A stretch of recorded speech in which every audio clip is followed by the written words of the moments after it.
भारत ने अपने defence sector में एक बड़ी उपलब्धि हासिल की है। डीआरडीओ ने लंबे समय से अटके कावेरी इंजन प्रोजेक्ट को नई ऊंचाई पर पहुंचा दिया है। यह इंजन, जो पहले अपनी परफॉर्मेंस के कारण इस्तेमाल नहीं किया जा सका था, अब एक नए डिजाइन और तकनीक के साथ पूरी तरह से तैयार। पहले इस इंजन को फ्लाइट में लगाने पर समस्याएं सामने आई थी। यह न तो स्थिर था और न ही दक्षता के मामले में उम्मीदों पर खरा उतर पा रहा था। कई सालों तक इस प्रोजेक्ट पर काम हुआ, लेकिन अब खबर आई है कि इसमें किए गए बदलावों ने इस इंजन को न केवल स्थिर बनाया है, बल्कि इसकी एफिशिएंसी भी काफी बेहतर हो गई है। नए डिजाइन ने इस इंजन को और खास बना दिया है। यह अब स्टील्थ तकनीक से लैस है, जिससे इसे रडार पर पकड़ना मुश्किल हो जाएगा। इस सफलता के साथ ही इसे घातक प्रोजेक्ट में शामिल करने की योजना बनाई जा रही है। घातक प्रोजेक्ट के तहत भारत अपनी वायुसेना की ताकत को बढ़ाने के लिए आधुनिक और अनमैन्ड एरियल व्हीकल (UAV) तैयार कर रहा है।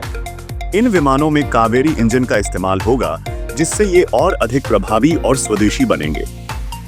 डीआरडीओ की यह सफलता भारत को उन देशों के समकक्ष ला खड़ा करती है जो अब तक भारत की इंजन तकनीक में आत्मनिर्भरता की कमी का फायदा उठा रहे थे। कावेरी इंजन को कई स्तरों पर परीक्षण के लिए भेजा गया, जिसमें रूस में इसकी फ्लाइट टेस्टिंग भी शामिल है। इन परीक्षणों ने साबित कर दिया कि यह इंजन अब पूरी तरह से उन्नत है। यह प्रोजेक्ट न केवल वायुसेना की जरूरतों को पूरा करेगा, बल्कि भारतीय डिफेंस सेक्टर को आत्मनिर्भर बनाने में भी अहम भूमिका निभाएगा। इसके साथ ही डीआरडीओ का अगला कदम 98 किलो न्यूटन थ्रस्ट वाले कावेरी 2.9 इंजन पर काम करना है, जो तेजस फाइटर जेट्स के लिए तैयार किया जाएगा। भारत की वायुसेना को अभी 42 स्क्वाड्रन की जरूरत है, लेकिन मौजूदा समय में केवल 31 स्क्वाड्रन ही सक्रिय हैं। एक स्क्वाड्रन में 16 से 18 विमान होते हैं। इस कमी को पूरा करने के लिए तेजस जैसे स्वदेशी फाइटर जेट्स की उत्पादन क्षमता बढ़ानी होगी। दुनिया के अन्य देशों की तुलना में भारत का डिफेंस बजट अभी भी काफी कम है।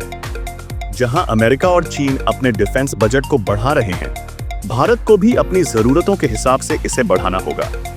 हालांकि डीआरडीओ जैसी संस्थाओं के प्रयासों से हम आत्मनिर्भरता की दिशा में तेजी से बढ़ रहे हैं। डीआरडीओ की इस सफलता पर सभी भारतीयों को गर्व है।